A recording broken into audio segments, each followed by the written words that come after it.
اللہ العظیم وبلغنا رسوله النبی الامین الکریم ونحن علی ذلک لمن الشاہدین والشاکرین والحمد للہ رب العالمین۔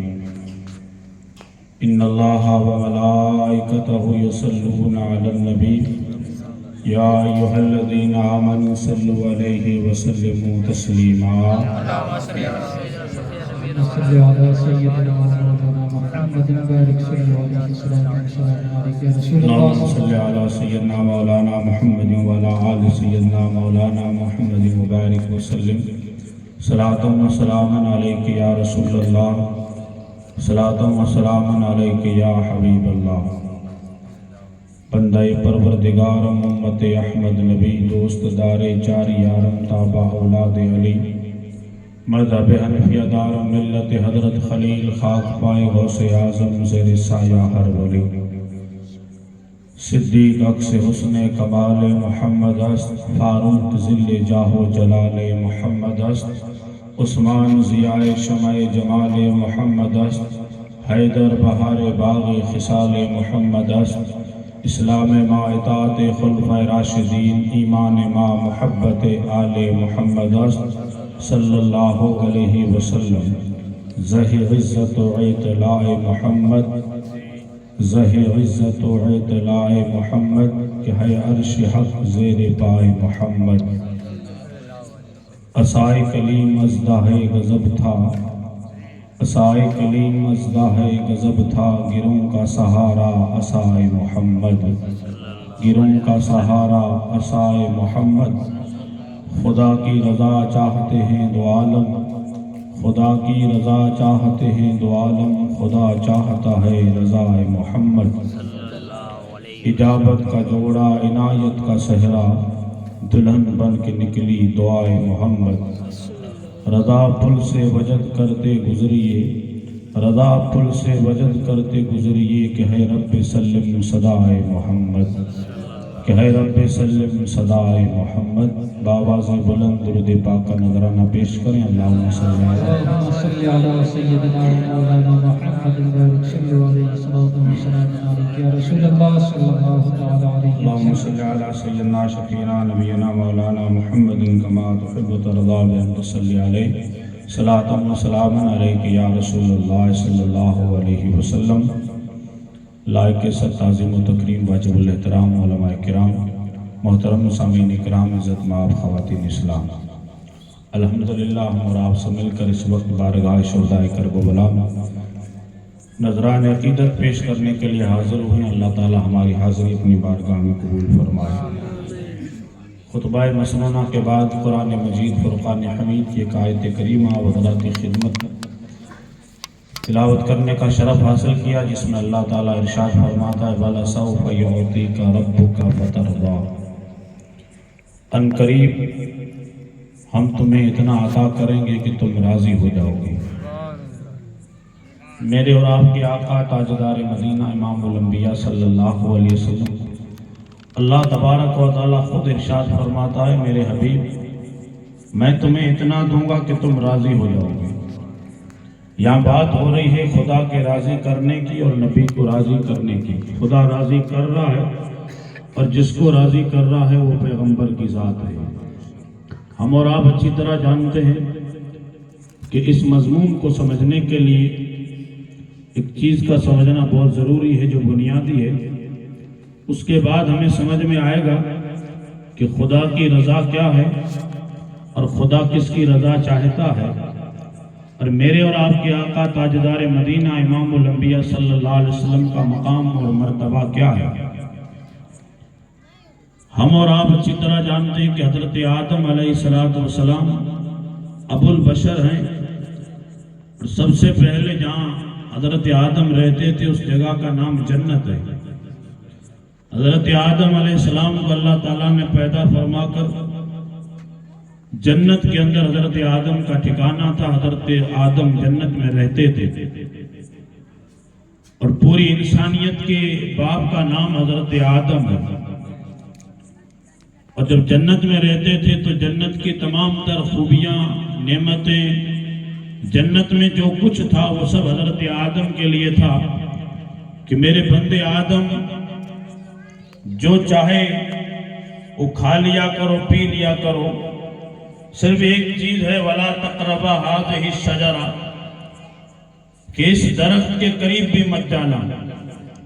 بڑی مشہور بات ہے کہ حضرت آدم کو روکا گیا تھا ایک درخت کی قربت سے، اور گیہوں کا دانہ کھانے سے روک دیا گیا تھا جنت میں، کہ جنت کی ساری چیزیں آپ کھا سکتے ہو، جنت میں ٹہل سکتے ہو، جنت میں آ سکتے ہو، جا سکتے ہو۔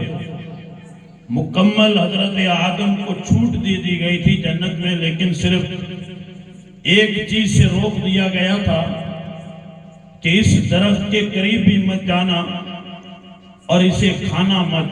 وَلَا تَقْرَبَا هَٰذِهِ الشَّجَرَةَ، اس درخت کے قریب بھی مت جانا۔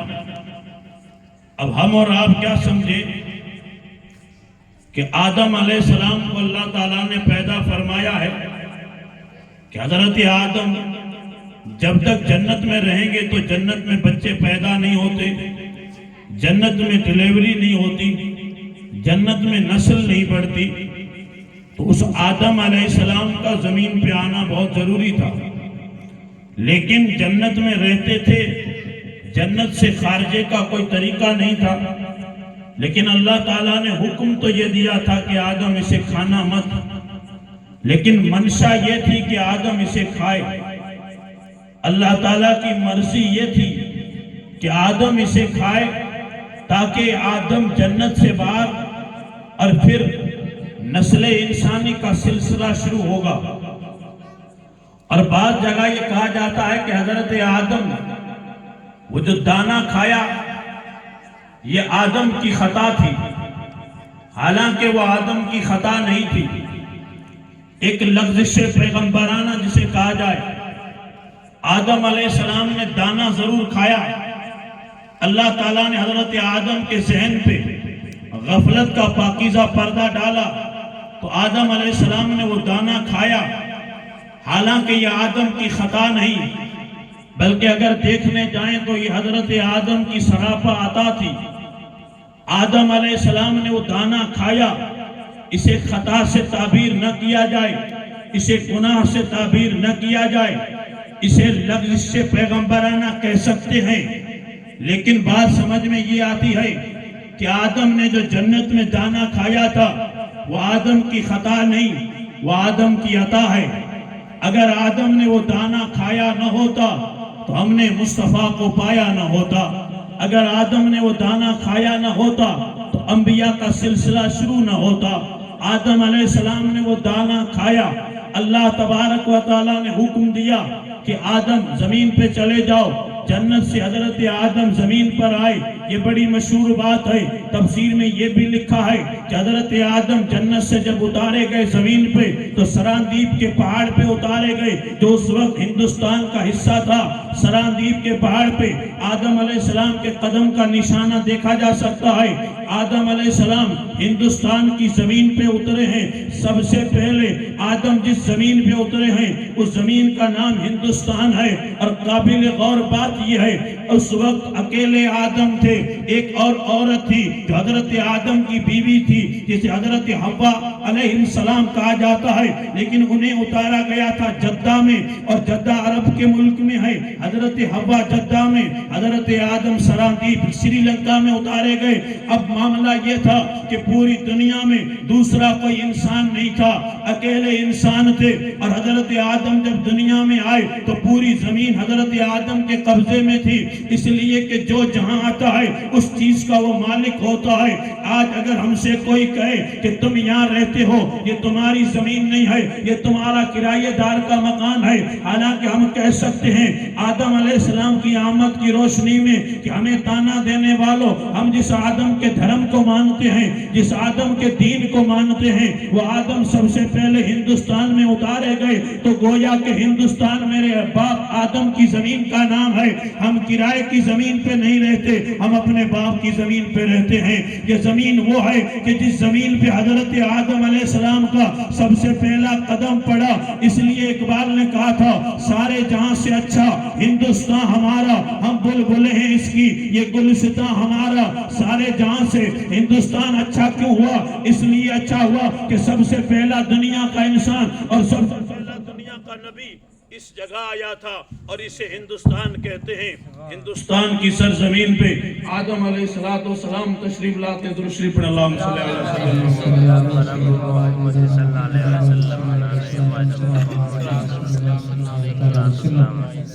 صلی اللہ علیہ نبی الامی وآلہ صلی اللہ تعالی علیہ وسلم صلاۃ و سلام علیک یا رسول اللہ۔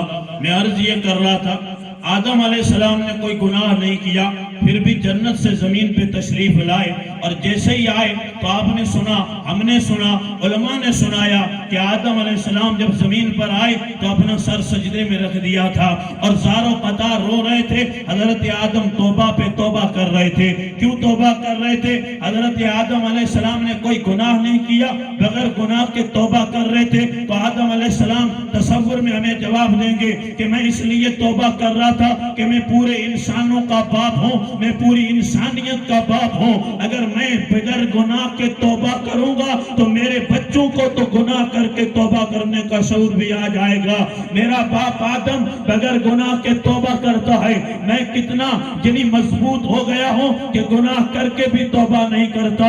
مجھے سوچنا چاہیے کہ میرے باپ آدم علیہ السلام جب زمین پر آئے تو چاروں قطار رو بھی رہے ہیں اور سجدے پہ سجدہ کر رہے ہیں، توبہ پہ توبہ کر رہے ہیں۔ تقریباً 300 سال تک حضرت آدم نے زمین پہ سجدہ کیا ہے اور زمین پہ توبہ کی ہے، اور توبہ یہی کر رہے تھے حالانکہ گناہ نہیں تھا۔ پھر یہ ہوا کہ حضرت آدم علیہ السلام نے 300 سال کے بعد میرے اور آپ کے آقا تاجدار مدینہ امام الانبیاء صلی اللہ علیہ وسلم کا وسیلہ خدا کی بارگاہ میں پیش کیا، اور جب اللہ کی بارگاہ میں حبیب کا وسیلہ پیش کیا تو اللہ تعالیٰ نے حضرت آدم کی توبہ کو قبول فرمایا۔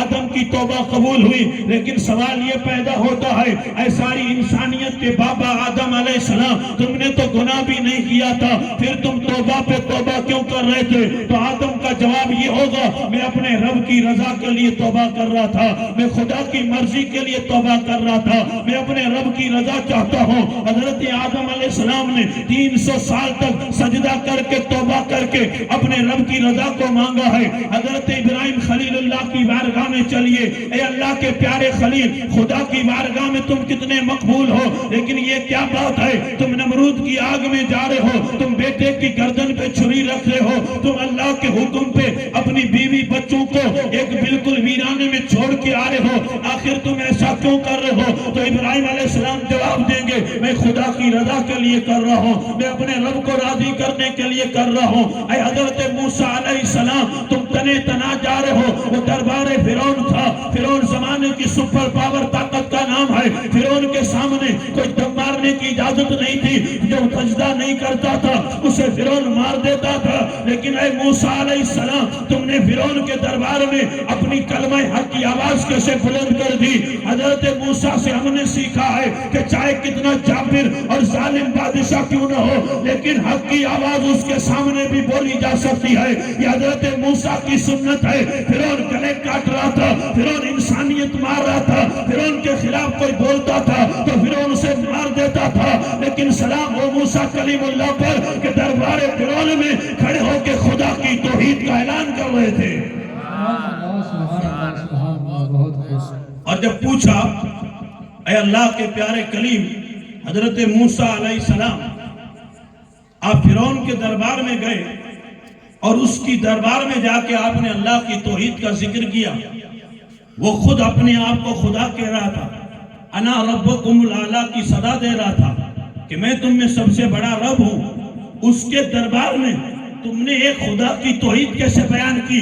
تو موسیٰ علیہ السلام کی آواز آئے گی یہ میں نے اپنے رب کی رضا کے لیے، خدا کی مرضی کے لیے اللہ کو راضی کرنے کے لیے میں نے فرعون کے دربار میں بھی اللہ کے کلمے کو بلند کیا ہے۔ حضرت عیسیٰ علیہ السلام کی بارگاہ میں آئیے، اے اللہ کے پیارے پیغمبر، یا معاشرے میں ایسا حال ہے بغیر باپ کے کوئی اگر آ جائے تو اسے گھومنے پھرنے کے لائق لوگ نہیں چھوڑتے، لیکن تم نے بغیر باپ کے اللہ کی مرضی سے پیدا ہوئے تھے، لیکن پھر معاشرے میں تم کو کتنے تانے ملے ہوں گے، لوگوں نے تم کو کتنے تانے دیے ہوں گے، تم نے برداشت کیسے کیا؟ تو اللہ کے پیارے پیغمبر کہیں گے یہ سب میں نے اپنے رب کی رضا کے لیے کیا ہے، یہ مولا کی مرضی کے لیے کیا ہے۔ حضرت عیسیٰ کا بھی جواب یہ ہوگا میں اپنے رب کو راضی کر رہا ہوں۔ حضرت ابراہیم بھی یہی کہیں گے کہ میں اپنے رب کو راضی کر رہا ہوں۔ ایک جٹ ہو جائیے، میں نتیجہ نکالنے لگا ہوں۔ حضرت آدم سے لے کے حضرت عیسیٰ تک 1 لاکھ یا 2 لاکھ کم و بیش انبیاء کرام مرسلین کی جماعت ہے،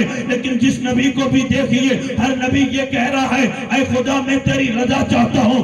آدم خدا کی رضا دیکھیں، موسیٰ خدا کی رضا دیکھیں، یعقوب خدا کی رضا دیکھیں، ابراہیم خدا کی رضا دیکھیں، یعقوب خدا کی رضا دیکھیں، یوسف خدا کی رضا دیکھیں، موسیٰ خدا کی رضا دیکھیں، عیسیٰ خدا کی رضا دیکھیں، مریم خدا کی رضا دیکھیں۔ گھر کے جتنے بھی انبیاء تھے ان سب نبیوں نے خدا کی رضا کو دیکھا ہے، لیکن قربان جاؤں میرے مصطفیٰ تیری عظمت پہ، قربان جاؤں حسنین کے نانا تیری شان پہ۔ 1,24,000 انبیاء خدا کی رضا چاہتے ہیں، لیکن میرے مصطفیٰ تم وہ عظیم ہو کہ خود خدا تمہاری رضا چاہتا ہے۔ نعرہ تکبیر، نعرہ رسالت، عظمت مصطفیٰ، علماء اہل سنت، نعرہ تکبیر، نعرہ رسالت، سبحان اللہ سبحان اللہ۔ ہر فرد خدا کی رضا چاہتا ہے، لیکن خداوند قدوس خود قرآن میں ارشاد فرما رہا ہے وَلَسَوْفَ يُعْطِيكَ رَبُّكَ فَتَرْضَىٰ، ان قریب ہم تمہیں اتنا عطا کریں گے کہ تم راضی ہو جاؤ گے۔ کائنات کی ہر چیز خدا کی رضا چاہتی ہے، میں خدا کی رضا چاہوں، آپ خدا کی رضا چاہیں۔ ہر انسان کا منشا یہ ہے کہ میرا رب مجھ سے راضی ہو جائے۔ نمازی نماز پڑھتا ہے، مقصد یہ ہے خدا راضی ہو جائے۔ روزے دار روزہ رکھتا ہے، مرضی یہ ہے کہ خدا راضی ہو جائے۔ کائنات عالم میں ہر انسان جب کوئی اچھا کام کرتا ہے اس کے پیچھے راز یہ ہوتا ہے کہ خدا راضی ہو جائے۔ خدا کی رضا کے لیے سب اپنا کام کر رہے ہیں، اللہ کو راضی کرنے کے لیے سب کوشش کر رہے ہیں، لیکن جس نبی کا ہم کلمہ پڑھتے ہیں اسے اللہ نے اتنا مقام عطا فرمایا ہے کہ اس نبی کی خود خدا رضا چاہتا ہے۔ اس لیے میرے امام کہتے ہیں خدا کی رضا چاہتے ہیں دو عالم، خدا کی رضا چاہتے ہیں دو عالم، اور خدا چاہتا ہے رضا محمد۔ خدا کی رضا چاہتے ہیں دو عالم اور خدا چاہتا ہے رضا محمد۔ میرے مصطفیٰ کی رضا خدا چاہ رہا ہے اور ارشاد فرما رہا ہے اے میرے حبیب اتنا تمہیں دوں گا کہ تم راضی ہو جاؤ گے۔ یہ خدا کا وعدہ ہے۔ کس سے وعدہ ہے؟ یہ وعدہ میرے مصطفیٰ سے ہے۔ اللہ نے وعدہ کیا ہے میرے حبیب میں اتنا دوں گا کہ تم راضی ہو جاؤ گے۔ راضی ہونے کی بات ہے، راضی کون ہو رہا ہے؟ میرے مصطفیٰ خود بھی مکے کی گلیوں میں، مدینے کی پہاڑیوں میں، طائف کے بازاروں میں غار سجدہ میں سجدہ کر رہے ہیں، غار سور کی بلندیاں چڑھ رہے ہیں، غار ہرا میں 40 دن رہ رہے ہیں، قرآن نازل ہو رہا ہے، کبھی کہاں کبھی کہاں۔ یہ سب کچھ کیوں ہو رہا ہے؟ تو مصطفیٰ بھی فرماتے ہیں میں بھی اپنے رب کی رضا چاہتا ہوں، ادھر رب بھی دیکھ رہا ہے میرے حبیب میں تیری رضا چاہتا ہوں، تمہیں اتنا دوں گا کہ تم راضی ہو جاؤ گے۔ اب میرے مصطفیٰ کو راضی کرنے کے لیے خداوند قدوس قرآن میں وعدہ فرما رہا ہے کہ اتنا دیں گے کہ تم راضی ہو جاؤ گے۔ دینے والا خدا ہے، لینے والا مصطفیٰ ہے۔ دینے والی ذات خدا کی ہے، لینے والی ذات میرے مصطفیٰ کی ہے۔ کتنا رب نے دیا ہے اور کتنا مصطفیٰ نے لیا ہے۔ شب معراج میرے مصطفیٰ جب تشریف لے گئے ہیں، لوگوں کو تو خدشہ ہوا، تو لوگوں نے اپنی من مانی کی، تو کہنے لگے کہ تم عظمت مصطفیٰ بیان کرتے ہو تو کہتے ہو کہ خدا نے یہ کیا، مصطفیٰ جان رحمت کو تم خداوند قدوس کے برابر کر دیتے ہو، اللہ کے نبی کو اللہ کے برابر کر دیتے ہو، نبی کو خدا سے ملا دیتے ہو، نبی کو خدا کا شریک کرا دیتے ہو۔ حالانکہ ہمارا ہرگز یہ عقیدہ نہیں ہے کہ ہم خدا کے شریک کسی کو مانتے ہیں۔ ہمارا عقیدہ یہ ہے خدا وحدہ لا شریک ہے، الان کما کانا، وہ جیسا پہلے تھا ویسا سے اب ہے اور ہمیشہ ایسا رہے گا. وہ ازلی ہے, وہ ابدی ہے, وہ قدیم ہے, اس کی ذات کو فنا نہیں. میرے رب کی ذات قدیم ہے. تو ہم خدا کو وحدہ لا شریک مانتے ہیں. تیرا یہ تانا کہ تم نبی کی عظمت کا خطبہ پڑھتے ہو تو کہتے یہ ہو کہ نبی کو شریک کر دیتے ہو, نبی کو ملا دیتے ہو. ہم کہتے ہیں ہم تو نہیں ملاتے, لیکن وہ خود معراج کی رات بلا کے لامقام میں اس سے ملتا ہے. ہم اس کو نہیں ملاتے اور نہ ہی اس کو شریک ٹھہراتے ہیں. شرکت کی بات کرتے ہو کہ نبی کو خدا کا شریک ٹھہراتے ہو. ہرگز ہمارا یہ عقیدہ نہیں ہے. ہم نبی کو خدا کا نبی مانتے ہیں اور خدا کا بندہ مانتے ہیں اور خدا کا رسول مانتے ہیں. سبحان اللہ سبحان اللہ. عقیدہ ہمارا یہ ہے. اور رہی بات شرکت کی, شریک ہونے کی, تو ایک مثال دے کے میں بات آسان کروں کہ ہم جہاں تک مانتے ہیں تو حضور کو خدا کا شریک نہیں مانتے بلکہ خدا کا حبیب مانتے ہیں. ہمارا عقیدہ کیا ہے؟ ہم خدا کے حبیب کو خدا کا حبیب مانتے ہیں اور شریک نہیں مانتے. وہ اس لیے کہ شریک جو ہوتا ہے, جو شرکت کرتا ہے, اسے آج کی سدھری ہوئی زبان میں آپ پارٹنر کہہ سکتے ہو. جب کوئی آدمی کسی کے ساتھ مل کے کوئی کاروبار کرتا ہے اور کہتا یہ ہے کہ آدھا کاروبار میرا آدھا تیرا, دکان کھولتے ہیں برتن کی دکان کھولی, آدھا پیسہ ایک نے لگایا آدھا دوسرے نے لگایا, دونوں شریک ہو گئے, دونوں پارٹنر ہو گئے. اب دکان شروع ہو گئی ہے اور ٹائم بھی فکس کر دیا کہ آدھا دن آپ بیٹھو گے, آدھا دن میں بیٹھوں گا. ہماری پارٹنرشپ چلتی رہے گی, ہماری شرکت چلتی رہے گی. اب ہوا کیا, ایک دن ایک پارٹنر کو آیا جلال, اس نے کہا میں آج اپنی پوری دکان کے سارے برتن توڑنے والا ہوں, اسے ختم کرنے والا ہوں. تو دوسرا جو پارٹنر جو شریک تھا اس نے کہا اگر تجھے برتن توڑنے ہیں تو پہلے میرے برتن الگ کر دے, تیرے برتن الگ کر دے, اس لیے کہ تو میرا دوست نہیں بلکہ تو میرا شریک ہے, تو میرا پارٹنر ہے. پارٹنر کا مطلب یہ ہے کہ آدھا مال تیرا ہے آدھا مال میرا ہے, تیرا آدھا الگ کر دے پھر اسے توڑ دے یا بیچ دے, میرا کوئی لینا دینا نہیں. اب ہوا کیا, ہوا یہ کہ وہ شریک ہیں, وہ پارٹنر ہیں, اس لیے اس نے کہا جب میں توڑوں گا تو اس نے کہا آدھا تیرا الگ کر دے آدھا میرا الگ کر دے. یہاں بات ہے خدا کے حبیب کی. لوگ کہتے ہیں تم شریک کہتے ہو, ہم کہتے ہیں شریک پارٹنر کو کہتے ہیں. ہم رسول کو خدا کا شریک نہیں مانتے, خدا کا حبیب مانتے ہیں. وہ اس لیے کہ اگر پارٹنر یا شریک مانے تو آدھے کا حصہ ہو, لیکن میرا خدا اپنے حبیب کو سب کچھ عطا کر کے اسے مالک بنا دیا ہے کہ میرے حبیب تم میرے شریک نہیں, تم میرے حبیب ہو. جو کچھ میں نے خلق کیا ہے وہ سب تیری ملک میں دیتا ہوں. اب ہوا یہ مکے کی زمین پہ چودھری کا چاند چمک رہا تھا, حبیب نے انگلی اٹھائی, کہا مولا میں اسے توڑنا چاہتا ہوں. آواز آئی میرے حبیب تو میرا شریک نہیں, تو میرا پارٹنر نہیں, تو میرا حبیب ہے, چاہے اسے توڑ دے چاہے اسے جوڑ دے. مقام صحبہ میں مولا کائنات کی نماز قضا ہوئی تو میرے نبی نے فرمایا اے اللہ میں ڈوبے سورج کو پلٹانا چاہتا ہوں. تو آواز آئی اے میرے حبیب تو میرا شریک نہیں, تو میرا حبیب ہے, چاہے تو ڈبو دے چاہے طلوع کر دے, یہ تیری مرضی ہے.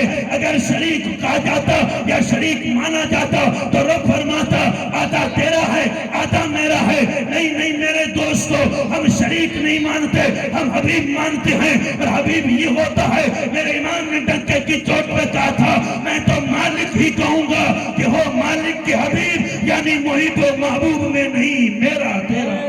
سبحان اللہ. نعرہ تکبیر, نعرہ رسالت, عظمت تاجدار انبیاء, عظمت سلطان الانبیاء, علماء اہل سنت.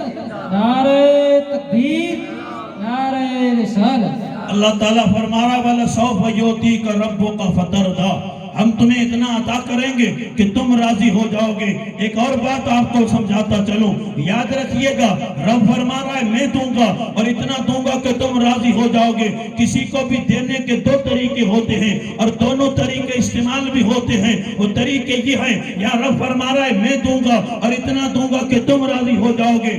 مثال کے طور پر اگر آپ کی دکان پہ کوئی چندہ لینے والا مولانا پہنچے اور وہ چندہ کر رہا ہو کسی دارالعلوم کا، کسی مدرسے کا، آپ کے پاس پہنچا، آپ سے کہا فلاں مدرسے کا چندہ ہے، آپ چندہ دیں گے، تو آپ نے کہا ایک کام کرو، آپ کا چندہ کتنا ہے؟ تو کہا ہمارے یہاں بہت بڑا کام چلتا ہے، دارالعلوم ہے، بڑی بلڈنگ ہے، اتنے بچے پڑھتے ہیں، تو بڑا سیٹھ تھا، اس نے کہا ایک کام کرو، میں آپ کو 10,000 روپے دوں گا، آپ میری دکان پہ آ جانا۔ دینے کا طریقہ فکس ہو گیا کہ میں 10,000 روپے دوں گا، آپ میری دکان پہ آ جائیے گا۔ اب ہوا یہ کہ وہ مولانا صاحب اس سیٹھ کی دکان پہ گیا، کہا میں نے آپ سے کہا تھا کہ آپ مجھے چندہ دیں گے، کہا مجھے یاد ہے، 10,000 روپے نکالے اور گن کے 10,000 کی 10 نوٹیں اس کے حوالے کر دی کہ آپ کو میں نے 10,000 کا بولا تھا، یہ 10,000 پورے ہیں، آپ لے کے روانہ ہو جائیے۔ دینے کا ایک طریقہ یہ بھی ہے، اور ایک دوسرا طریقہ یہ ہے کہ کسی سیٹھ سے مولانا ملے، کہا کبھی ہمارے مدرسے آئیے دیکھیے گا۔ سیٹھ نے مدرسہ دیکھا تو مولانا سے کہا کبھی ہماری دکان پہ آئیے گا، میں تمہیں اتنا دوں گا کہ تم خوش ہو جاؤ گے، میں تمہیں اتنا دوں گا کہ تم خوش ہو جاؤ گے۔ ٹھیک ہے، مولانا چلا گیا اس کی دکان پہ، سیٹھ کی دکان کھلی تھی، سیٹھ سے کہنے لگا آپ نے وعدہ کیا تھا کہ میں اتنا دوں گا کہ آپ خوش ہو جاؤ گے۔ کہا ٹھیک ہے مجھے یاد ہے۔ اس نے اپنے نوکر کو بلایا کہ پیسے نکال کے لے کے آؤ۔ اب پیسے جب لے کے آئے ہیں، مولانا بیٹھے ہیں، چونکہ وعدہ یہ تھا کہ میں اتنا دوں گا کہ تم خوش ہو جاؤ گے۔ اب سیٹھ نے پیسے اٹھائے، مولانا کی جھولی میں ڈالے۔ اب سیٹھ پیسے نہیں گنے گا، نہ پیسے دیکھے گا، بلکہ مولانا کا چہرہ دیکھ رہا ہے کہ مولانا کتنے پہ راضی ہوتا ہے۔ اٹھائے مولانا کو دیے کہ اب بھی راضی نہیں ہو، اور دیے اب بھی راضی نہیں ہو۔ مولانا نے کہا میں راضی ہو گیا۔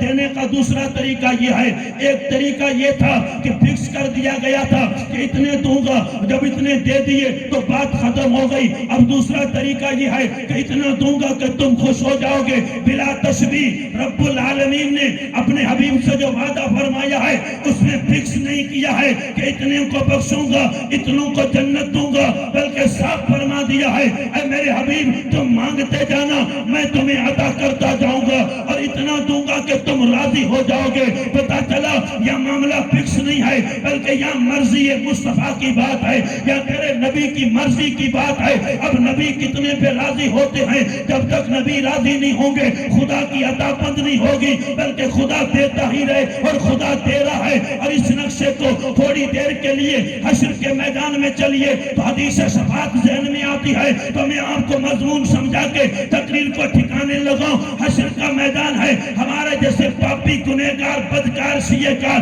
جب میدان محشر میں پہنچے ہیں تو حال کیا تھا؟ گناہ کی کٹھڑیاں سر پہ تھی، اپنے پاپ میں ڈوبے ہوئے میدان حشر میں جا رہے تھے۔ اب کیا کریں؟ پسینے میں ڈوب رہے ہیں، سورج سوا نیزے پہ ہے، زمین تانبے کی ہے، کوئی پرسان حال نہیں ہے۔ سارے انسان پریشان ہو کے آدم علیہ السلام کی بارگاہ میں گئے، اے اللہ کے پیارے نبی ہماری مدد کیجئے۔ آدم علیہ السلام نے جواب دیا اذهبوا الى غیری نفسی نفسی۔ حضرت نوح کے پاس آئے کہ اذهبوا الى غیری، حضرت کلیم کے پاس آئے کہ اذهبوا الى غیری، یہاں تک کہ تمام نبیوں کی بارگاہ میں سارے لوگ مل کے گئے، لیکن سب نے یہی کہا اذهبوا الى غیری نفسی نفسی۔ ہر ایک نبی کہہ رہا ہے نفسی نفسی، دوسرے کے پاس جاؤ، یہاں تک کہ ساری انسانیت حضرت عیسیٰ کے پاس آئی۔ عیسیٰ علیہ السلام نے بھی کہا اذهبوا الى غیری، میرے پاس کچھ نہیں ہے، اگر چھٹکارا چاہتے ہو، حشر کی گرمی سے نکلنا چاہتے ہو تو راستہ یہ ہے، محمد مصطفیٰ کی بارگاہ میں جاؤ، وہی تمہیں چھٹکارا دلائیں گے، وہی آج تمہاری شفاعت کریں گے۔ جب حضور پہ نظر پڑی تو میرے مصطفیٰ نے فرمایا یا امتی یا امتی یا امتی یا امتی، انا لہا انا لہا۔ جہاں سب نے کہہ دیا تھا نفسی نفسی، وہاں تیرے میرے نبی نے فرمایا تھا انا لہا، میں تو تمہارے لیے ہوں، میری امت کہاں ہے؟ میدان محشر میں جہاں گنہگار پاپی تڑپ رہے تھے، کوئی پرسان حال نہیں تھا، اس بیچ میں میرے مصطفیٰ نے اپنی رحمت کی کالی کملی کو پھیلایا، تب گنہگار آگے جا رہے ہیں۔ میرے امام کہتے ہیں پیش حق مصطفیٰ شفاعت کا سناتے جائیں گے، آپ روتے جائیں گے اور ہم کو ہنساتے جائیں گے، اور وسعتیں دی ہیں خدا نے دامن محبوب کو، جرم کھلتے جائیں گے اور وہ چھپاتے جائیں گے۔ کر کے جواب دے نعرے تکبیر، نعرے رسالت، نعرے حیدری۔ کھلتے جائیں گے اور وہ چھپاتے جائیں گے. تیرا میرا جرم کھلے گا تو چھپانے والا کون ہے؟ حشر کی گھٹا ٹوپ تاریکی میں جہاں کوئی کسی کا نہیں ہوگا، اس جگہ بھی میرے مصطفیٰ اللہ کی بارگاہ میں میری شفاعت کریں گے. حدیث شفاعت یہ ہے کہ میرے مصطفیٰ اس دن بھی سر سجدے میں رکھیں گے، میرے آقا سر سجدے میں رکھیں گے. آواز آئے گی کس کی؟ رب العالمین کی. ارفع راسک یا محمد، اے محمد اپنا سر اٹھائیے، جو مانگو گے وہ تمہیں دیا جائے گا، جو تمہیں مانگو گے وہ دیا جائے گا. اب میرے رسول خدا کی بارگاہ میں کھڑے ہیں. اے میرے مالک تیرا وعدہ تھا وَلَسَوْفَ يُعْطِيكَ رَبُّكَ فَتَرْضَىٰ، اتنا دوں گا کہ تم راضی ہو جاؤ گے. تو میرا کلمہ پڑھنے والا جہنم میں ہے، میں راضی تب ہوں گا کہ اسے جہنم سے نکال کے جنت میں لے کے جاؤں گا. رب فرمائے گا میرے حبیب یہ سب تیرے حوالے ہیں، تو جا جہنم میں. جس نے رائی کے دانے کے برابر بھی کلمہ پڑھا ہوگا اور رائی کے دانے کے برابر اس کے دل میں ایمان ہوگا، اسے بھی جہنم سے نکال کے جنت میں لے کے جاؤں. سبحان اللہ، سبحان اللہ، بے شک سبحان اللہ. اسے بھی جہنم سے نکالیں اور جنت میں لے کے جائیں. بات کہاں کی ہو رہی ہے؟ بات میدان محشر کی ہو رہی ہے. اور اللہ تعالیٰ نے اپنے محبوب کو جو دیا ہے اور جو وعدہ فرمایا ہے کہ ہم تمہیں اتنا دیں گے کہ تم راضی ہو جاؤ گے. رضا کی کیا بات ہے؟ اور اتنا کچھ عطا فرمایا اللہ تبارک و تعالیٰ نے کہ میرے آقا تاجدار مدینہ صلی اللہ علیہ وسلم کہ ہم کو جو ملا ہے حضور کے صدقے میں، عام انسان کے پاس جو ملا ہے اس کا حال کیا ہے؟ وَإِن تَعُدُّوا نِعْمَتَ اللَّهِ لَا تُحْصُوهَا، کہ جو ہمیں ملا ہے گنتی تو اس کی بھی نہیں ہے، تو جو مصطفیٰ کو ملا ہے اس کی مولوی گنتی کیسے کرتا ہے کہ یہ دیا تھا، یہ نہیں دیا تھا، وہ دیا تھا، یہ نہیں دیا تھا. اپنی من مرضی سے انسان جب بھوکتا ہے اور جب اپنی زندگی کو ٹارگیٹ بناتا ہے تو کچھ بھی کہہ سکتا ہے. لیکن حال یہ ہے کہ جس نبی کا ہم کلمہ پڑھتے ہیں اس نبی کا مقام اور مرتبہ کیا ہے؟ میرے دوستو دینے اور لینے کی بات ہے تو قرآن تو یہ کہتا ہے وَأَمَّا السَّائِلَ فَلَا تَنْهَرْ، کہ حبیب جو تیرے در پہ منگتے آتے ہیں انہیں جھڑکا نہ کیجئے، انہیں جھڑکی نہ دیجئے گا. کیا مطلب؟ اللہ تعالیٰ نے وہ دروازہ ہی بنایا میرے مصطفیٰ کا ہے اور اس دروازے کی شان کیا ہے؟ وَاللَّهُ يُعْطِي وَإِنَّمَا أَنَا قَاسِمٌ، عطائیں خدا کی ہیں تقسیم میرے مصطفیٰ کرتے ہیں، بانٹتے میرے مصطفیٰ ہیں. خدا کا علم کیا ہے؟ اگر یہ دیکھنا ہو تو مصطفیٰ کا علم دیکھو تو خدا کا علم سمجھ میں آ جائے گا. اس لیے کہ خدا کی قدرت کے مظہر کا نام مصطفیٰ ہے، اللہ کی عطا کا نام مصطفیٰ ہے. مصطفیٰ جان رحمت کی عظمت کا عالم کیا ہے؟ کوئی اس کو کیسے بیان کر سکتا ہے؟ نہیں بیان کر سکتے. تیرے آگے ہیں یوں دبے لچے خسا عرب کے بڑے بڑے، کوئی جانے منہ میں زبان نہیں بلکہ جسم میں جان نہیں. جو بھی آج بٹ رہا ہے اور قیامت تک بٹتا رہے گا، اور جو خیرات لے کے آ رہے ہیں وہ خیرات میرے مصطفیٰ کے در کی ہے. وہ اس لیے کیا عطا خدا کرتا ہے اور جہاں سے دیا جاتا ہے وہ دربار میرے مصطفیٰ کا ہے. مکے کی زمین پہ بھی جانے والے، حرم کعبہ میں بھی گڑگڑانے والے ملتا تب ہے جب مدینے حاضری دیتے ہیں، جب میرے مصطفیٰ دیتے ہیں تبھی اس دربار سے ملتا ہے. حقیقت حال یہ ہے کہ آج دنیا میں ہم نے مانگنے کا جو طور طریقہ بنایا ہے وہ اپنے کل بیان کر رہا تھا کہ اسباب کی دنیا پہ ہم نے بھروسہ تو کیا لیکن جہاں سے ملتا ہے اس جگہ کو ہم نے نہ مانگا نہ لیا. حالانکہ اگر مانگتے تو آنکھ بند ہونے کی دیر تھی کہ وہاں سے عطا نہیں بن کے برسنے لگتی تھی. لیکن جس نے مانگا تھا ان کا حال کیا تھا؟ ایک بات عرض کروں، حضرت علامہ سعد الدین تفتازانی رحمت اللہ تعالی علیہ ایک بہت بڑے پائے کے عالم گزرے ہیں. آپ کی لکھی ہوئی کتابیں مدرسوں میں سلیبس میں پڑھائی جاتی ہیں، نصاب میں داخل ہیں. درس نظامیہ کا جو نصاب ہے اس میں علامہ سعد الدین تفتازانی کی لکھی ہوئی کتابیں پڑھائی جاتی ہیں. کتنی بڑی شخصیت کا نام ہے علامہ سعد الدین تفتازانی. لیکن جب آپ پڑھتے تھے مدرسے میں تو آپ کا حال یہ تھا کہ آپ کا ذہن تھوڑا کن تھا، آپ کا ذہن بہت کمزور تھا، آپ پڑھائی کے معاملے میں بہت کمزور تھے. پڑھائی کے زمانے میں آپ کا حال یہ تھا کہ آپ کو سبق یاد نہیں ہوتا تھا، استاد آپ کو ڈانٹتا تھا اور طرح طرح کے تانے بھی دیتا تھا. اور ہر طریقے سے اگر کسی کو نہیں آتا تھا تو مثال میں سعد الدین کو پیش کرتے تھے کہ تیرا دماغ تو سعد الدین جیسا ہے، تجھے کچھ نہیں آ سکتا. ایک مثال بن کے رہ گئے تھے، سبق یاد کرتے تھے تو یاد نہیں ہوتا تھا. ہوا یہ کہ ایک دن استاد نے بورڈ ڈانٹا تو دل رنجیدہ ہو گیا، دل دل ٹوٹ گیا، اپنے گھر آئے، اپنا کمرہ بند کیا، کتاب سینے پہ رکھی ہے اور دل میں رو رہے ہیں اور عرض کر رہے ہیں یا رسول اللہ میں تیرے دین کا عالم بننا چاہتا ہوں لیکن کروں کیا، میرے پاس دماغ نہیں ہے، میں پڑھنا تو چاہتا ہوں لیکن پڑھوں کیسے، میری پڑھائی مکمل ہوگی کیسے، مجھے پڑھنا نہیں آتا ہے۔ اب حضرت سعد الدین رو رہے ہیں، زارو قطار رو رہے ہیں، یا رسول اللہ میں پڑھنا چاہتا ہوں لیکن پڑھائی کروں کیسے، میرا دماغ نہیں ہے، میرے پاس ذہن نہیں ہے، میرا ذہن خراب ہو گیا ہے۔ اب ہوا کیا، حضرت سعد الدین یہ کہتے کہتے آنکھیں بند کرتے ہیں تو سو جاتے ہیں، جب سو جاتے ہیں تو نیند آ جاتی ہے۔ آدھی رات گزرنے کے بعد کوئی دروازہ کھٹکھٹاتا ہے اور دروازہ کھٹکھٹا کے باہر سے آواز دیتا ہے اے سعد الدین تم باہر آؤ۔ سعد الدین اٹھے، اٹھ کے دروازے کے قریب گئے، کہا میں باہر نہیں آؤں گا، اس لیے کہ میں سیر و تفریح کے لیے نہیں، میں پڑھنے کے لیے پیدا ہوا ہوں، میں خدا کے حبیب کی دین کی خدمت کے لیے پیدا ہوا ہوں، اس لیے میں باہر نہیں آؤں گا۔ وہ تو 3 بار آنے والے نے کہا سعد الدین باہر آؤ، سعد الدین باہر آؤ۔ سعد الدین پوچھتے ہیں تم ہو کون؟ تو آنے والے کیا کہتے ہیں اے سعد الدین جس کو یاد کر کے تم سوئے تھے میں وہی تیرا نبی ہوں، میں تیرا وہی رسول ہوں۔ حضرت سعد الدین نے جب میرے مصطفیٰ آئے ہیں تو کیا کیا، چپل بھی نہیں پہنے باہر نکلے تو دیدار رسول ہو جاتا ہے، دیدار مصطفیٰ ہو جاتا ہے۔ میرے نبی کا جب دیدار ہوا تو میرے نبی نے فرمایا سعد الدین پڑھنا چاہتا ہے، عالم بننا چاہتا ہے، تجھے کچھ آتا نہیں ہے؟ یا رسول اللہ ہاں پڑھنا چاہتا ہوں لیکن میرے کو آتا کچھ نہیں ہے۔ تو میرے نبی نے فرمایا سعد الدین منہ کھول۔ سعد الدین نے منہ کھولا، میرے نبی نے اپنا لعاب دہن نکال کے حضرت سعد الدین کے منہ میں ڈالا۔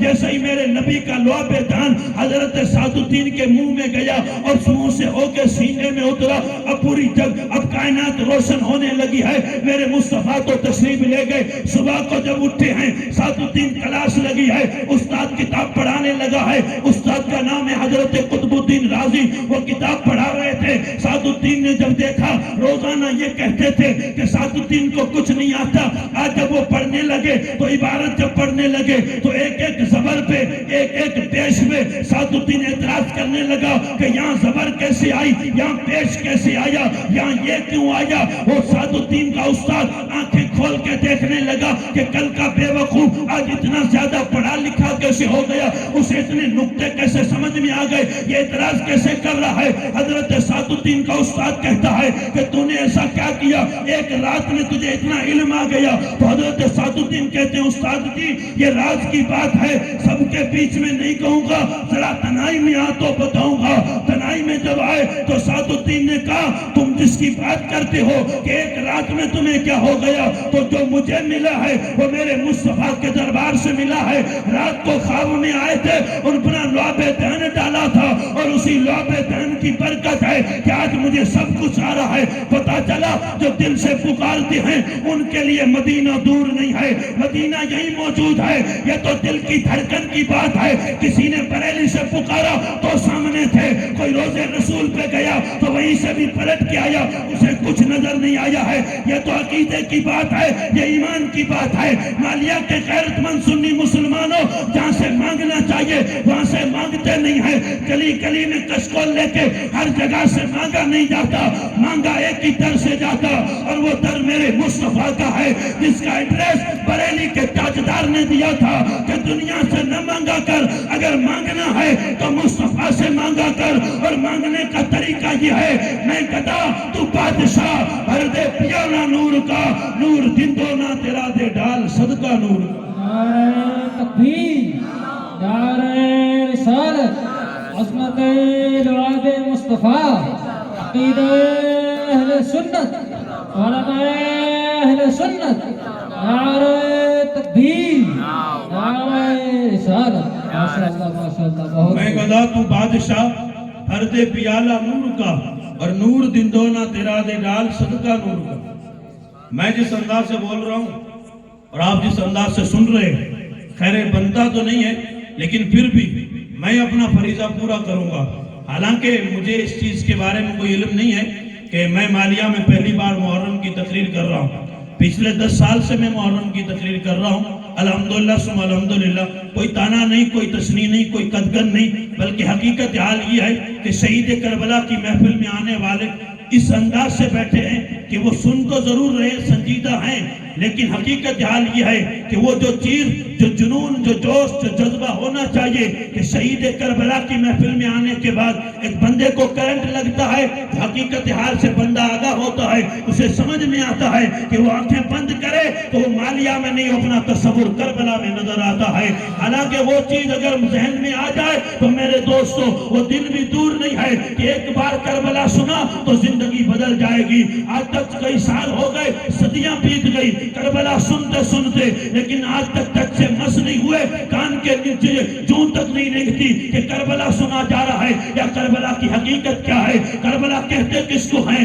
عظمت رسالت کی بات کر رہا ہوں، میرے مصطفیٰ کی بات کر رہا ہوں، اور جس نبی کا کلمہ پڑھتے ہیں اس دربار سے جو مانگتے ہیں وہ آنکھیں بند کر کے مانگنا چاہیے، اور جو وہ دیتے ہیں اتنا دنیا کا کوئی دنیا دار دے نہیں سکتا۔ اس دربار سے جو ملتا ہے میرے دوستو اتنا ملتا ہے، میرے امام کہتے ہیں جو گدا دیکھو لیے جاتا ہے توڑا نور کا، نور کی سرکار ہے کیا اس نے توڑا نور کا۔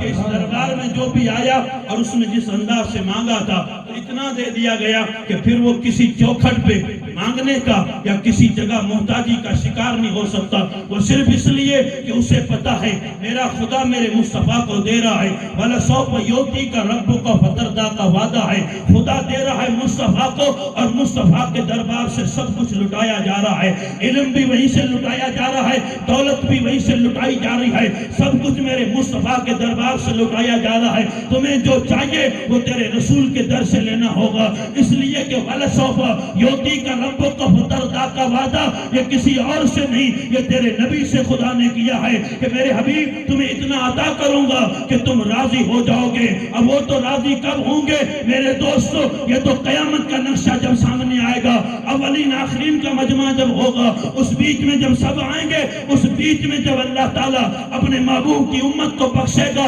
کہ میرے حبیب جو تم کہو گے وہی ہوگا، نبی کہے گے اس کو بخش دے، میرے نبی جس کی طرف اشارہ کریں گے خدا اسے جنت عطا فرمائے گا۔ اور ایک بات ذہن میں رکھیے گا، نخرے کرنا اور بات ہے، زندگی کے اندر ایڈوٹائی کرنا اور بات ہے، نام لینا اور بات ہے، حقیقت میں دعوے کا ثبوت پیش کرنا یہ اور بات ہے۔ میں کہوں کہ میں مانگتا ہوں لیکن مانگنے کا ثبوت کیا ہے، تو اس ثبوت دینے کے لیے میرے پاس کوئی دلیل باقی نہیں رہے گی، اس لیے کہ دعوے کھوکھلے ہیں، دلیلیں مردہ ہو چکی ہیں، ہمارے ضمیر بک چکے ہیں، ہم جو کرتے ہیں اپنے ضمیر کی روشنی میں، اس لیے کہ جو قوم اپنے نبی کے نام کے لیے یہ تو نعرہ لگا سکتی ہے کہ میرا دل جل رہا ہے، میرا سینہ تڑپ رہا ہے، مجھے لے چلو مدینے، مجھے مدینے میں موت آئے گی، جو قوم یہ نعرہ تو لگا سکتی ہے لیکن اس نبی کے حکم پہ وہ قوم محلے کی مسجد میں نماز پڑھنے نہیں جاتی، مدینے میں مرنے کی تو دعا کرتے ہیں لیکن محلے کی مسجد میں نماز پڑھنے نہیں جاتے۔ اب دیکھیے گا کہ میں اپنے عقیدے میں یا اپنے دعوے میں کتنا سچا ہوں۔ جو سچے تھے وہ آنکھ بند کرتے تھے، انہیں دیدار مصطفیٰ نصیب ہو جاتا تھا، انہیں دیر نہیں لگتی تھی۔ فاصلہ ناپنے کے لیے میرے دوستو کلومیٹر ان کے لیے ہوتے ہیں جو کلومیٹر بناتے ہیں اور جو کلومیٹر کے فاصلے ختم کرتے ہیں اور یہ پردے پھاڑ کے پھینک دیتے ہیں، مصطفیٰ ان کو اپنا دیدار کرواتے ہیں۔